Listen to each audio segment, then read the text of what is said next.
What if I told you that parts of the Great Wall of China are actually edible? Yes, you heard that right. One of the greatest engineering feats in human history was built using an unusual ingredient: rice flour. But we'll get to that fascinating detail later. First, let's explore the incredible story behind the wall itself. The Great Wall of China is the longest structure ever built by humans. It stretches a mind-blowing 201,196 kilometers. That's over 13,000 miles.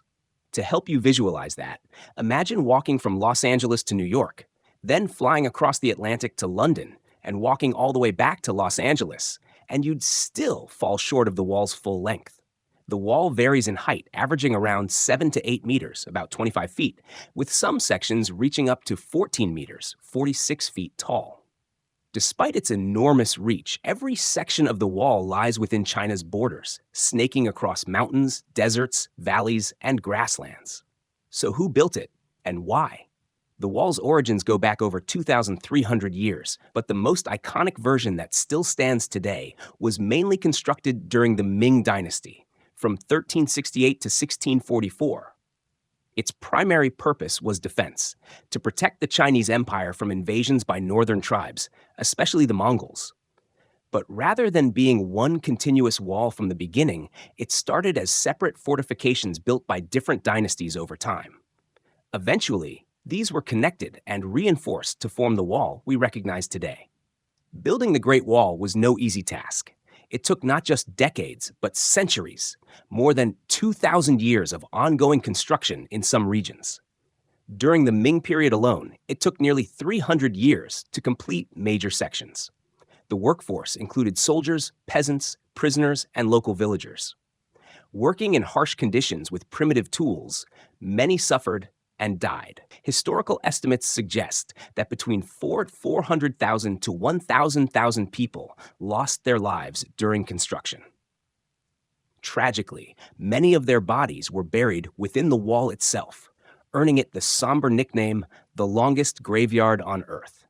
What materials were used? Depending on the location, builders used earth, wood, stone, and bricks.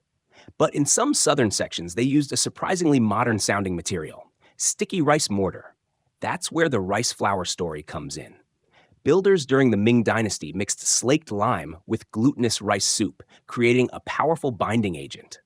This sticky rice mortar was one of the earliest composite materials, and its unique chemical properties made it incredibly strong and water-resistant.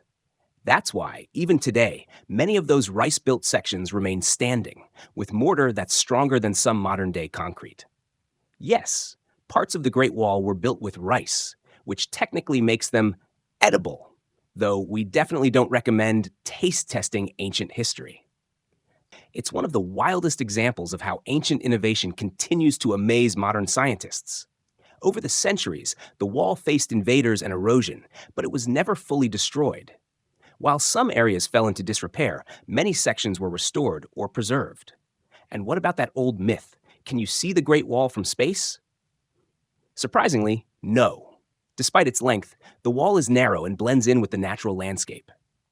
Astronauts have confirmed that it's not visible to the naked eye from space, debunking one of history's most repeated misconceptions. Now, before we wrap up, there's something I want to share. A lot of people scroll past or skip the subscribe button, especially if a channel is new or doesn't have a huge subscriber count yet. But if you enjoyed this type of storytelling, I invite you to check out our channel. Watch a few more videos, and if you like what you see, hit that subscribe button